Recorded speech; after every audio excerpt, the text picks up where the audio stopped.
Jennifer Andrew is Associate Professor and Margaret A. Ross Professor of Materials Science and Engineering at the University of Florida. Professor Andrew received her PhD in Materials Science from the University of California, Santa Barbara, and performed postdoctoral work as a UC President's Postdoc Fellow under Professor Michael Saylor at UC San Diego.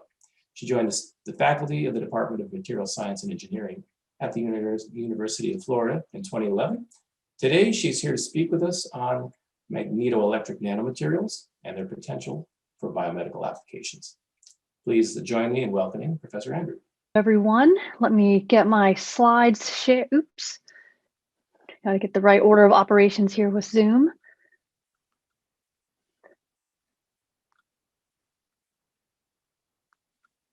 Okay, is everyone able? I hope everyone is able to see my slides fine.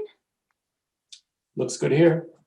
All right, well, great. Thank you so much for the invitation to virtually be here today. I really enjoyed learning more about your center and some of those particle analysis tools. I'm ready to come visit as soon as it's safe to use some of those tools. So what I want to do today is spend some time hopefully telling you a little bit about magnetoelectric materials and their potential for biomedical applications. So before I do that, let me give a brief overview of my group. We do a fair bit with magnetic nanomaterials and really looking at how can I synthesize composites on a nanoparticle or nanofiber length scale. And once we can come up with a composite on that length scale, what applications can these have? So we then do everything from biological applications, which I'm going to talk with you about today, to electronic applications. And what's really fascinating is some of the exact materials I'm going to tell you about today from a standpoint of neural tissue engineering, we can also make zero power magnetic field sensors out of those. On a personal note, it was many years ago now. In 2012, I was fortunate enough to visit the campus of the University of Minnesota for a magnetic microparticles meeting that was held there. And we even got to go and appropriately get our photos on the football field in the shape of an M, which of course is appropriate for both Minnesota and magnetism. So what I'm going to talk to you all about today, and of course, I also make that comment because I know there's a rich history of magnetic nanoparticle and magnetics work at the University of Minnesota. But today what I want to do is talk to you in particular about some of the work that we're using with magnetoelectrics and to use them for a biomedical application. So to give a little bit of a background or why or what motivates this work is, electric fields are pervasive in biological processes. So the fact that you're seeing me, you're hearing me, your heart's beating, all of these are due to electrical processes in the body. But the problem is if something goes wrong with our electrical circuitry, it's very difficult to fix, right? Like, our bodies are not permeable to electric fields. So if you have something that does go wrong, say you need to get a pacemaker installed in your heart to help with that electrical signaling, you have to have a really invasive procedure. So could we think about developing methods that would allow for the local delivery of electric fields in vivo in a minimally invasive manner? So what some other groups have done with over the past bit, and in particular, a colleague of mine at the University of Florida, Christine Schmidt, who's the chair of our biomedical engineering department, she first introduced back in the late 90s when she was a postdoc for Bob Langer, could we use conducting polymers for neuronal stimulation? So typical conducting polymers, these are things like polypyrrole, polyaniline, P-dot, among others. And the idea here is, could you culture these neural cells on conducting polymers, provide an electrical stimuli to enhance neurite growth? So if you look on the right-hand side of this chart here, you can see in the top, we have cells that are cultured on a conducting polymer. In the top, we have an unstimulated case. In the bottom, we have stimulated. And then these blue arrows are indicating neurite outgrowth. And what you can see here is that we do have more neurite outgrowth in the case where these cells were exposed to electrical stimulation. Of course, if you're using a conducting polymer, you still have to have an electrical lead. This can be, of course, invasive. Another thing, many of us know about polymers is that even if they are conductive, they're going to be pretty lossy. So these are also going to heat up. So perhaps there may be some drawbacks of using them for that. So other things people have, or other approaches people have thought is, well, what if we use piezoelectric materials for neuronal stimulation? So here you can use a piezoelectric material, and these are materials that if you have an applied stress, you'll get some strain that leads to a electrical polarization. So what if we then use ultrasound to mechanically stimulate some piezoelectric polymer that then can locally generate an electric field or a polarization? So what we can see here, this is a group hoop where they took beta polyvinylidene difluoride. And for some of you who may be familiar with PVDF, you'll know that it is in fact a ferroelectric polymer, and the beta phase is the ferroelectric phase. And then down in the bottom here, we have cells that are cultured on NGF, or sorry, because they're not cultured on, they're cultured with neural growth factor. So in this case, you can see that after day 6, day 9, and these cells were being stimulated 5 times per day for 10 minutes, that you can see considerable neurite outgrowth in both the cells cultured on the ferroelectric polymer, and you also see outgrowth on those cultured in the presence of neural growth factor. But the cool thing here is that you can see that this ultrasound was able to stimulate the piezoelectric effect, which was able to have an impact. Of course, that conclusion is perhaps going to be a little bit more concrete when I show you this slide, where this group measured, the neurite length. That this is after the completion of this study, so after 9 days. So if you just looked at the control that had no growth factor, no stimulation, there was no neurite growth. If you just have ultrasound without the presence of anything ferroelectric or piezoelectric, rather, nothing happened. And then they also did a control with alpha phase of polyvinylidene difluoride. And if you're familiar with PVDF, you will know that this is not a piezoelectric phase. So not surprisingly, again, no effect, but you can see in the ultrasound PVDF as well as the neural growth factor, both of these resulted in the outgrowth of neurites. So this is great. This is really exciting because if you use or you think of something like ultrasound as a way of delivering electric fields, now that's rather minimally invasive, right? You can have some piezoelectric material. You can have it implanted if need be, where you need to deliver the field, and now you can remotely stimulate the material.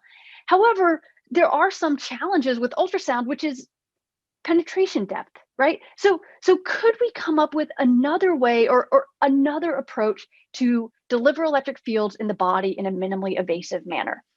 And what I want to show you today, hopefully, is that magnetic fields can help us eliminate invasive leads. And of course, with magnetic fields, these are things that our body is permeable to. I have this image down in the bottom left here, where we have a person having an MRI. I myself have injured myself enough times to have more familiarity with these machines than I want, but you can go get an MRI without being nervous about it, right? You might be nervous about what the result might be, but magnetic fields are pretty safe for the body. So can we leverage that? And what I'm going to argue or hopefully convince you today is that we can, in the form of multiferroics or magnetoelectrics. So when we talk about multiferroic materials, these are going to be materials that exhibit at least 2 types of ferroic ordering. So if you think about ferroic ordering, we might start thinking about ferromagnetic materials. So if you have a ferromagnet, you have a material that exists with a spontaneous magnetization, and that magnetization can be controlled by an applied magnetic field. The electric analog is something called a ferroelectric, and it's a bit of a misnomer here. People often think, oh, these must have iron in them, but really these are just the electric analog to ferromagnets. And in ferroelectrics, you have materials that have a spontaneous polarization that arises due to their structure, and we'll get into that in just a few moments. And we can use an applied electric field to control that polarization. We also have ferroelastic materials where a stress field can be used to control a spontaneous strain. Examples of that are things like, or examples of ferroelastics are things like shape memory alloys.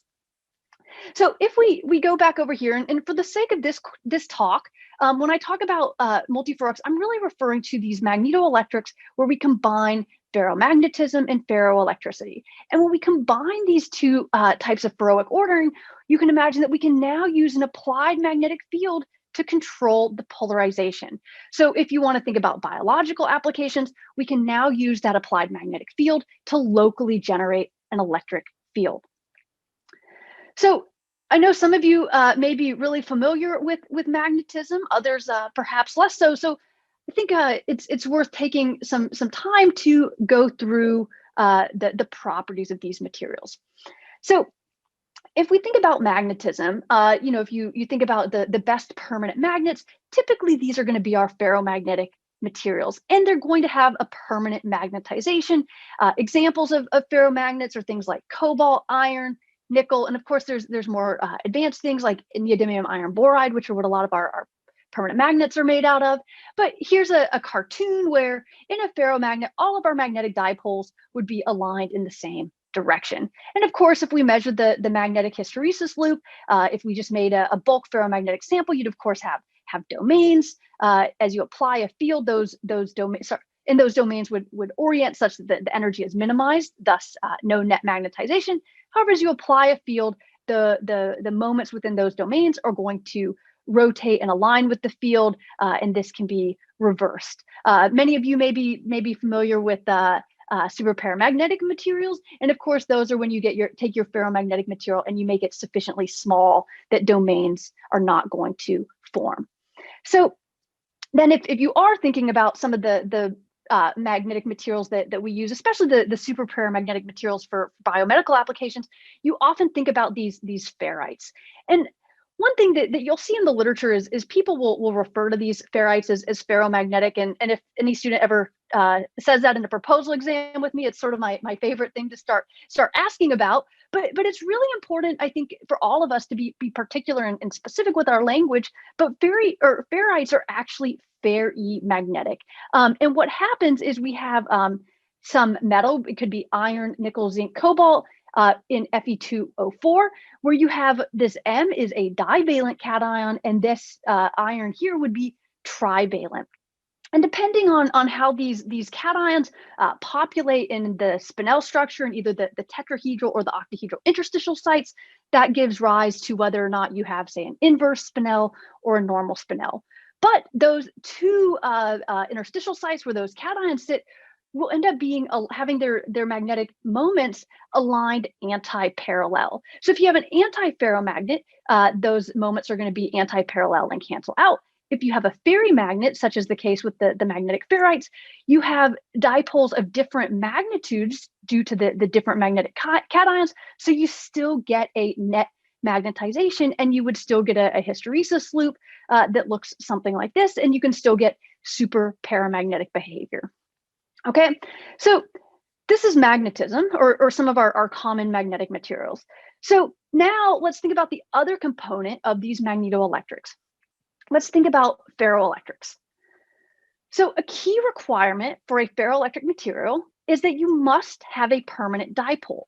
It is that permanent dipole that gives you that spontaneous polarization that you can now control with an applied electric field. So in order for a structure to support the existence of a permanent dipole, it must have a lack of centrosymmetry. So ferroelectricity requires a non-centrosymmetric crystal structure. And if you look down in the lower left here, this is a prototypical ferroelectric material. This is barium titanate, where we have this titanium cation that has gone slightly off center of this oxygen octahedra, and that's what generates the dipole in these materials. So why am I making such a big deal about this? Well, now if you think, well, I want to make a magnetoelectric material, what folks thought initially is, well, why don't I just take this this titanium cation and replace it with a transition metal? And then voila, if I have some d electrons, I can get magnetism and I can get ferroelectricity. Well, it turns out that as soon as you put anything with d electrons into that B site or in the center of that oxygen octahedra, it wants to go to a cubic structure. So it turns out that as a result of this, single phase multiferroics are really quite rare. And it's because of these very different structural requirements for ferroelectricity compared to ferro or ferrimagnetism. And really, it's that need for a non-centrosymmetric crystal structure in order to allow ferroelectricity. So there's been quite a bit of work over the years on single phase magnetoelectrics or multiferroics. Ones that you've probably heard quite a bit about are bismuth manganate and bismuth ferrite. So what they've done here is they've said, well, we can have these d electrons, but in that B cation, but we cannot also rely on those for the ferroelectric behavior. So it's the bismuth, the lone pair 6s electrons here that actually provide the polarity to this structure, and that's what gives rise to magnetoelectric behavior here, or at least the coexistence of ferroelectricity and ferromagnetism. But the important thing that I want to point out in this particular table is, let's look at these transition temperatures. So if you think about a ferroelectric, this is the ferroelectric Curie temperature. As you go above that temperature, you're going to lose ferroelectric behavior. Similarly, here we have the Curie temperature for ferromagnetism. If we go above that temperature, we lose ferromagnetic behavior and we become paramagnetic. So if you look at this particular chart, bismuth manganate, for one, is the only one with ferromagnetic ordering, and then bismuth ferrite is the only one that has both ordering temperatures above room temperature. So there's still a considerable amount of work on single phase magnetoelectrics and multiferroics, and it's certainly a fascinating area, but we're probably a ways off from these being ready to be used in an application. So this gets me to multi-phase multiferroics. So when you think about a multi-phase multiferroic, these are composite materials, where now what we can do is we can create composites between magnetostrictive materials and piezoelectrics. So if you have a magnetostrictive material, these are materials that if you put them in a magnetic field, they will undergo a shape change. So what you can see with this cartoon here, we have a magnetostrictive material with a piezoelectric in between. If you apply the magnetic field, in this case, in my cartoon, I showed that magnetostrictive material expands. That induces a strain on the piezoelectric and thereby a polarization. So from this cartoon, what I hope you can see is that this magnetoelectric effect in these materials happens due to strain transfer across an interface. So now, if I want to have some system where I get the best magnetoelectric properties, you might think that I want to maximize the interfacial area per volume of my system.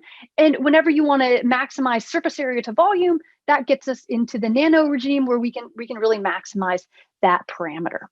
So another thing we can think about is, when it comes to magnetoelectric materials or any sort of two-phase composite, we often define them by their connectivity. So this is the Neuronal notation, where these numbers here, 0, 0 in this case, denote the connectivity of each phase. So if you had 0, 0, both phases in your system would be zero-dimensional in nature. So it would be just particle, particle, particle, and whatnot. Of course, this is not a particularly common one that you would see. Things that you might be more familiar with would be a 0, 3, where we have zero-dimensional particles within a three-dimensional matrix, or 1, 3, where you have nano rods or nano wires within a 3D matrix, or a 2, 2 film here, which would be a sort of stacked heterostructure. So if you want to think about this, we could say, well, how can we engineer our nanocomposites to have the connectivity that would promote the best interfacial coupling?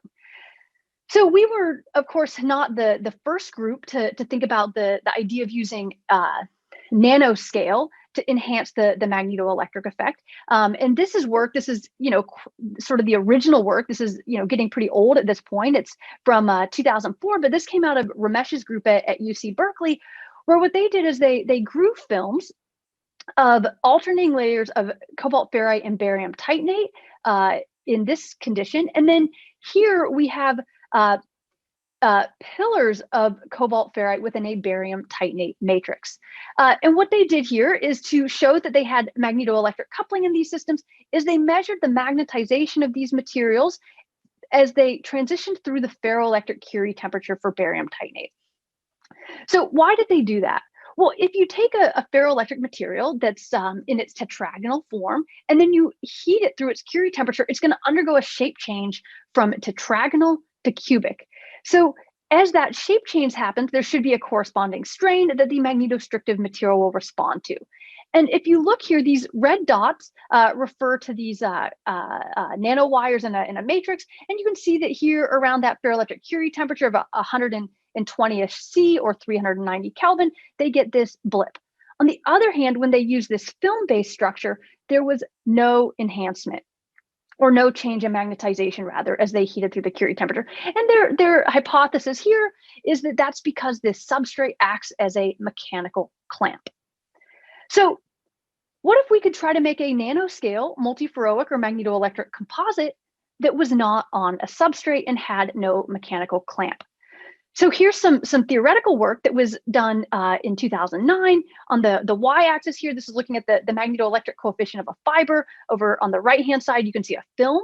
Right off the bat, we can see that the orders of magnitude on the right-hand y-axis are significantly smaller than on the left-hand y-axis. And this x-axis was volume fraction of the piezoelectric component. So you can see that for any composition, the magnetoelectric coefficient of the nanowire was theoretically predicted to be higher than, or of a nanofiber, higher than that of a film. So this led us to think, well, could we start to make these magnetoelectric composites on a single nanofiber? And if we could do so, could we actually unlock additional types of connectivity? So if we could make a Janus type particle, could we actually access 0-0 connectivities or 1-1? And of course, could we then use magnetic fields to control these structures? So that's really, thinking about how we make these materials. But now let's get back to, are these even relevant from a biological standpoint? So if you want to think about biological applications of magnetoelectrics, we can use this applied magnetic field to locally induce a polarization or an electric field. But are the materials that we have today anywhere in the right ballpark of where we need to hit? So if you want to look at electric fields in biology, and you're going to have to bear with me for some of the units, you'll see on the next slide, the folks that work on magnetoelectrics use their own favorite units. And I've noticed that folks in biolab areas like to use millivolts per milliliter for their units. So just bear with me for a moment here, and we'll get through some of these units. So in terms of electric fields in biology, they typically range from anywhere from about 0 to 10 volts per centimeter. Of course, very high voltages or fields have been measured across cell membranes, but what sorts of magnetic fields would we then need to try to generate these? And magnetic fields between, say, 5 and 10 kiloamps per meter or 6 to 12 milliteslas is all that it's going to require to produce biologically relevant fields. And let me show you some more details on this next slide. So what I've done here is I've pulled from the literature a variety of different magnetoelectric composite systems to use their magnetoelectric coupling coefficients as a benchmark to think about what sorts of field we could expect to get. So this second column here, this alpha E, this would be the magnetoelectric coefficient, and it's going to be reported in terms of millivolt per centimeter per Oersted. So it's the electric field that's generated in terms of millivolt per centimeter in response to a 1 Oersted field. So in this column here, we have some experimental values. So if you look at cobalt ferrite and barium titanate particles, experimentally, this can be anywhere from 1.5 to 130 millivolt per centimeter per Oersted. If we use those medically relevant magnetic field values, this would result in a electric field between 0.2 and 16 volts per centimeter. Things that you can notice from this slide is that these top three, these are really bulk materials that I'm taking values from. Other things, you probably notice a lot of things here. PZT, this is lead. There's probably lots of things in this table that you don't really want to ingest or have in your body. But then one key thing I do want to note before we move on is that this last row, lead, zirconate, titanate, cobalt ferrite fibers, they have this amazingly high magnetoelectric coefficient. And this is really due to the fact that you have this freestanding nanowire that's not clamped. But again, most of these are either bulk processes or contain toxic materials. But could we come up with a platform where we could fabricate magnetoelectrics that could be used in vivo? So to do that, what we use as a technique that I'm sure many of you are familiar with that uses or that relies on electrospinning. And electrospinning has a rich history of being used for polymer composites. And Jorg Lahan's group at the University of Michigan published some work in the mid-2000s where they were able to make these Janus particles and Janus fibers using electrospinning. And if you look at this particular image here, this on the left-hand side is polyethylene glycol with a green dye. The right-hand side is polyethylene glycol with a red dye. So what they found, and then if you look over on the right-hand side, you can see where I'm tracing this laser pointer. There is still a bifurcation, and they were able to form these Janus droplets. So what they found is that if you have these miscible solutions come together at the moment they're electrified, as long as the kinetics of solvent evaporation happen faster than the kinetics of mixing, you can maintain this biphasic droplet. So upon seeing this, I thought, well, why don't we try to use this same approach to make Janus nanofibers out of ceramic composites? And a lot of folks before have made electrospun fibers of ceramics using sol gel precursors. So what we decided to do was prepare a sol of barium titanate and one of cobalt ferrite and see if we could get these Janus fibers. So one thing I do want to note is there's a couple of things. There are a few key differences between electrospinning of ceramics compared to polymers. So here we have these metal alkoxides in our sol, and we have to have hydrolysis and condensation reactions that are taking place to form an amorphous precursor, which the as deposited fiber is amorphous. So we do take what's deposited and we have a subsequent heat treatment or calcination step where we crystallize the material. Okay, so what do these materials look like? So if we take a pretty zoomed out view, you can see a mat of these nanofibers on the left. And then as we zoom in a little more, you can see this Janus structure. And on the right-hand side here, we have a biphasic fiber. This is using backscattered electrons. So the lighter side would have the titanium rich, so the barium titanate hemisphere or semi-cylinder rather, the fiber, and this darker one would be cobalt ferrite. We also did X-ray diffraction, confirming that we had these magnetic ferrite in the spinel phase and tetragonal perovskite for barium titanate. Other things that we've been able to do, I told you we had this calcination step, and we can actually tune the ramp rate to use thermal stress to break up the fibers and control their length. So you can see if we do a 25 C per minute ramp rate compared to 10 C, we can shift that nanowire length. We can also tune this a little bit with the field or the applied voltage that we use in the electrospinning, where the idea here is the fibers we spin at a higher field have a smaller diameter to start, and then they break up sooner during calcination. We also can look at the magnetic properties. So here we have the ferrimagnetic properties of our composite. This is also nice because it allows us to double check what the weight fraction is. Of course, we do refinement of our XRD spectra, but it's nice to have a number of ways to double check. And based on these particular fibers, we could find that their composition was around 43% weight cobalt ferrite. And we get this number by comparing to the saturation magnetization of just pure cobalt ferrite fibers we spun in the lab. So then to confirm that these materials had magnetoelectric coupling, we repeated that experiment that Ramesh had done. And here in our Janus fibers, this is the red line, we have this little blip at the ferroelectric Curie temperature. It's accentuated if we take the derivative of magnetization as a function of temperature. And this blue curve represents just a mixture of the two phases where we would not have a shared interface. And as expected, we do not see any coupling.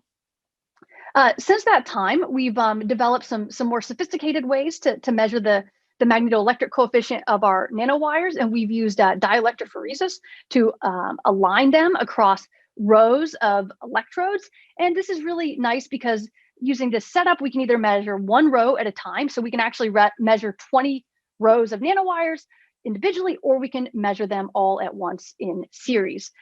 So on the next slide, here's some lock-in based magnetoelectric measurements. You can see as we go up in frequency, we get a slightly higher magnetoelectric coefficient on the order of 550 millivolt per centimeter per Oersted. If you are familiar with magnetoelectrics, a zero bias effect might give you pause, but But we attribute this to the fact that we have these highly anisotropic nanowires, and we get a self-biasing of the magnetic phase as a result. And we also attribute this increase in magnetoelectric coefficient with frequency as being due to the fact that the ferrite becomes a little bit better of an insulator as we increase frequency.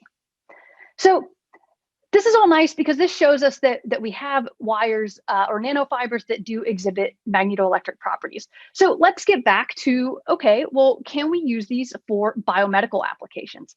So what my former student, Amanda Ewell, did is she took these magnetoelectric fibers, she incorporated them into biocompatible hydrogels. We 3D printed a holder for the labs, for an incubator, so we could expose the materials to a coil or a magnetic field. And then we could look at the effect of local electric stimulation of neuronal proliferation and differentiation. So a little bit more details of what we did. So we have these magnetoelectric nanofibers, and we dispersed them in collagen hydrogels. We used PC12 neuronal-like cells as our test cell. And then we looked at the effects of the magnetoelectric stimulation using a number of assays. We used LDH for cytotoxicity, pico green for proliferation, and then fluorescent confocal microscopy for differentiation. One thing that you'll note if you look up here is that we always had controls that were collagen, as well as collagen plus cobalt ferrite. And the reason we have this cobalt ferrite control is we always wanted to make sure that we weren't having some sort of a magnetomechanical effect due to having magnetic fields in there. Because of course, if you have a magnetic material, you put it in a hydrogel in a magnetic field, that material is going to stiffen. So this was really to try to rule out magnetomechanical effects from magnetoelectric effects. So here's the setup we have in the lab for magnetoelectric cell stimulation. You can see this blue dish here. This was a 3D printed piece, and you can actually place a well plate on top of that. There's a little insert or inlet in there, inset, I guess is the right word, that you can use for that. You can see that blue cell holder there, and here's our coil and the power supply that we were using to generate the fields. So for the magnetoelectric simulation regimes, all fields were applied at a frequency of 60 hertz. And, to be honest, that's because if you plug something into the wall, that's what you get. So it was really an easy place to start. And the magnetoelectric coefficient used for the calculations I'm about to show you were 180 millivolt per centimeter per Oersted. The caveat is that this is a 100 hertz value, and that's because it's very difficult to make electrical measurements at 60 hertz due to all of the noise. So what we could do now, though, is we could apply a voltage to our solenoid, and we applied a number of them, 20 up to 40 volts, and those would generate fields between 1.1 and 2.2 millitesla. Based on this magnetoelectric coefficient, these are electric fields between 200 and 400 millivolt per millimeter. In terms of time in the field, we tried a number of things: 1 hour, 4 hours, and then 3 hours. And part of what happened is early on, we weren't sure if we were seeing anything. And one of my colleagues said, well, if you wonder if it's affecting the cells, you can just try to ramp it up and see what happens. So that's what promoted some of these longer times and higher fields. So what we found is that these two trials, the 30 volts applied for 3 hours and 40 volts, this was too high. The cells, they were not proliferating above that level. So for the rest of this talk, the results are going to be from this 20 volt, so a field of around 1.1 millitesla, 200-ish millivolt per millimeter, and the cells would be in that field for 1 hour per day. So here's the results of the toxicity assay. So again, as I mentioned earlier, we used lactate dehydrogenase assays. So for those of you that are familiar with this, LDH is an enzyme that's released by dead and dying cells. You can see that this is happening over the course of the experiment. Sorry, this should be 0 days, 3 days, and 5 days. But you can see that we're really seeing no toxicity from these samples in either the stimulated or the unstimulated condition. Similarly, we wanted to look at cellular proliferation. So we aren't killing the cells, but are they happy? Are they proliferating? So here, on the left-hand side, we have unstimulated. On the right-hand side, we have the stimulated cells. And you can see that once again, we're not really seeing any significant effect on proliferation from magnetoelectric stimulation. But we were struggling for quite some time with some of these studies because we were doing these assays, but we were having a hard time finding a way to look at our cells. So if you take these magnetoelectric fibers and you put them into collagen, you make that opaque very quickly. So then that sort of removes a lot of these fluorescent microscopy type assays that we might use. So we finally at UF were able to track down a colleague who had a fluorescent confocal microscope that he allowed us to use, Dr. Tommy Angelini. And we were able to then take the cells, stimulating them again for 1 hour per day in that 1.1 millitesla field. And then we tried a variety of growth conditions. We had growth media unstimulated, growth media stimulated, as well as differentiation media. This is the neural growth factor in both unstimulated and stimulated. And then the cells were stained with fluorescent cell tracker green so we could keep our eye on them. So here is a lot of data. So in the top, we have the collagen control. We can see the days 0, 1, 3, and 5 going across. Of course, on day 0, everything is unstimulated. And then as we go on across these days, you can see that we have both our unstimulated and stimulated. Taking a look at this, you can really see that, especially if we look at this day 5, there's really not a whole lot of difference between the unstimulated and the stimulated in growth media. These all look like, reasonably happy cells. So now this is looking at the differentiation media. So again, the rows are the same. We have collagen in the top, collagen plus our cobalt ferrite fibers here in the middle, and then our Janus magnetoelectric fibers here. So if I take these and now we just really look at that day 5 and compare, we can see in the differentiation for both unstimulated and stimulated. If you look really closely, and let's zoom in on that, we can start to see some neurite outgrowth or things that look like neurite outgrowth.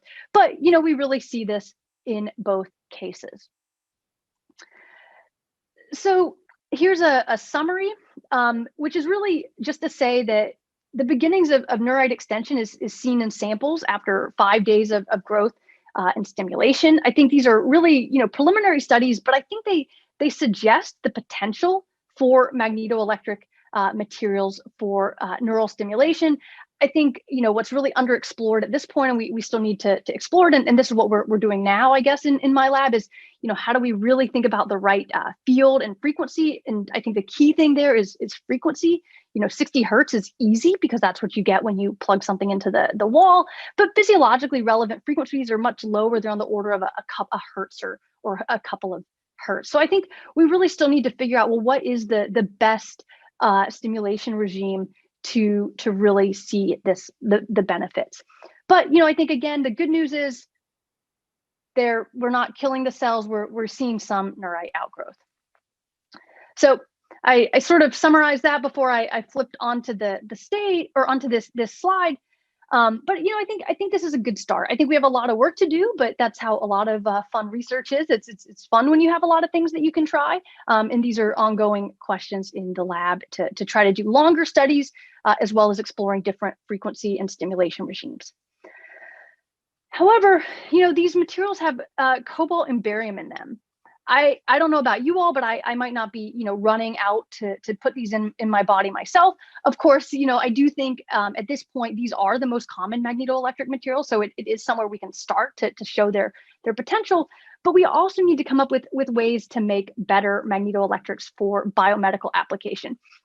So to do that, my lab has done some work with bismuth ferrite, which is a piezoelectric. It's also antiferromagnetic, as well as with cobalt ferrite. Bismuth ferrite is much better than say barium titanate. Bismuth, if you have an upset stomach, you're probably quite willing to take Pepto-Bismol. You're more likely to find barium in, I don't think you can anymore, but it used to be in rat poison. So this is a much more hopefully benign material. Here's some SEM images of these materials. Once again, we're able to make the Janus structure. We have made a range of compositions here. This is XRD showing we can make cobalt ferrite bismuth ferrite materials across a range of compositions. And we have the XRD here that shows we have the bismuth ferrite in its phase indicated down here, as well as cobalt ferrite in the spinel. And bismuth ferrite is also a perovskite. The other thing that's worth pointing out is that we can spin these fibers such that their diameters or their average diameters are roughly constant across this entire compositional range. And what was neat is my former student, Maeve Buddy, she was the one spearheading this particular project, and she was able to do some cross-sectional TM, because we always wondered, well, what does that interface really look like? And if you look, you can see we have this bismuth region. These are 78% bismuth ferrite, and then almost like a crescent moon around with the cobalt ferrite. So we almost have this parabolic almost interface between the two phases. So this is pretty neat, because what this tells us is back to what I talked about at the beginning, is if we want to maximize interfacial area between the phases, you can see now that we actually might want to be at these compositional extremes, whereas at the midpoint, we're going to have the least amount of interfacial area in our system. And this is also why I showed you a moment ago that the diameters are constant across the entire compositional range.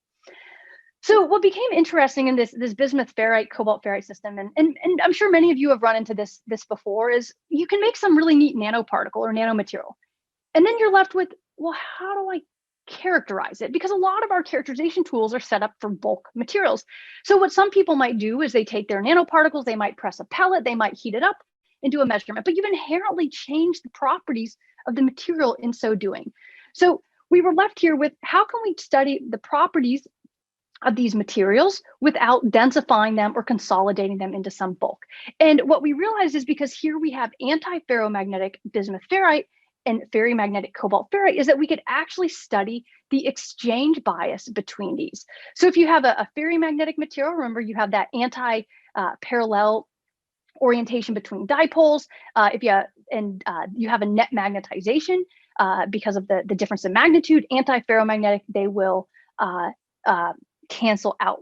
So what you can do now is, if you have a shared interface between a ferri and an anti-ferromagnetic, or a ferro and ferrimagnetic material, is that you can have exchange interactions between these two phases, which lead to a shift in the magnetic hysteresis loop between field-cooled and zero field-cooled samples. And the magnitude of that shift is going to tell you about the interactions. So if you have a material, and say you have a hysteresis loop that looks something like this, if you then compare that shift, you can see the widening or the increase in coercivity of this loop. And here you can look at these cartoons, seeing how these magnetic moments of the ferrimagnetic phase are interacting with those of the anti-ferromagnetic, which makes it harder for them to flip, increasing their coercivity. And then you can look at the shift in the center of these two hysteresis loops, and this is known as the exchange field, or the exchange bias. So what we did is we looked at that shift, and we plotted the exchange bias as a function of composition. And if I'm being honest, the first time we saw this data, we thought, this doesn't make sense. But this was actually, you can present a talk in the order that it makes sense logically. And when you do the research, we saw this before we'd actually done that cross-sectional TM. But this makes a lot of sense once you do that cross-sectional TM, because if you model now the interfacial area, if you just model it as a parabolic interface, you can see that we have the highest interfacial area at these compositional extremes, which then would imply or suggest that that would be where we have the maximum in our exchange bias. So this is a promising system. We still need to do a lot more characterization to see if it has sufficient magnetoelectric properties for cell studies, but this is a path to a more biocompatible material. So I think I was worried I was running out of time, so I sped up there a bit at the end. So we'll have plenty of time for questions, I hope. But hopefully I've shown you that we can make these biphasic Janus type magnetoelectric materials, and we can do so with tunable interfacial area, which of course will have downstream effects on our properties. We can perform measurements on arrays of the nanofibers, allowing us to actually probe the properties of a nanomaterial.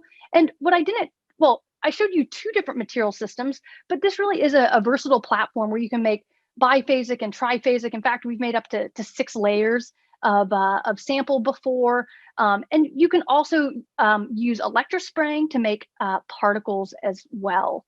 And I apologize, this is cut off a little here at the bottom, but I think these are really a promising path towards magnetoelectric biomaterials. So I need to update the group photo, and I will as soon as we're allowed in person again. But the person who did a lot of the work on the bio applications is Dr. Amanda Ewell here in the middle. Matthew Bauer, who also graduated, Dr. Matthew Bauer, he did a lot of the magnetoelectric coupling coefficients, and Juan Colmenares did a lot of the characterization of the stimulation as part of his senior thesis work. So with that, I thank collaborators as well, all the alumni and the folks in this photo who are the ones that do the hard work. And I thank you again for your time and for inviting me here today. Thank you very much, Professor Andrew. It was a very, very interesting talk. I'm going to open up the Q&A window. I think you should be able to see that as well. Let's see. First question concerns the hypothermia treatment. About the hypothermia treatment you mentioned, did you observe the heating after you covered the iron oxide particles with mesoporous? Oh, that's a question for me. I'm sorry. Never mind. Get rid of that. And I know I will address that later. Thank you for that question. I encourage other listeners to add questions to the Q&A tab. I've got a question for you, Jennifer. I can understand electrospraying with thermoplastics. That's kind of straightforward. Doing it with ceramics seems like a lot trickier formation process, in particular maintaining that boundary throughout the entire sintering process. So could you go into a little bit more detail about what you ran into, what parameters you found had to be changed? Was there, when you started with the electrospinning formula, what did you have to change? Yeah, so interestingly, with the biphasic fiber, we do a little bit better than folks with core shell. So the people that do core shell, then when you're heating, you really have to deal a lot with issues of delamination and cracking due to differences in thermal expansion. But by having the interface at the middle, both phases have sort of a large surface where they can relieve some of that stress. So we actually don't see as much cracking or delamination at the interface, which is really quite nice.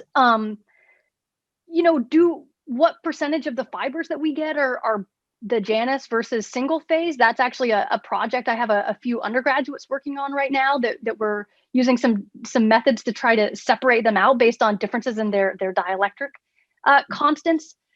Mm-hmm. The biggest challenge we have with these fibers is humidity.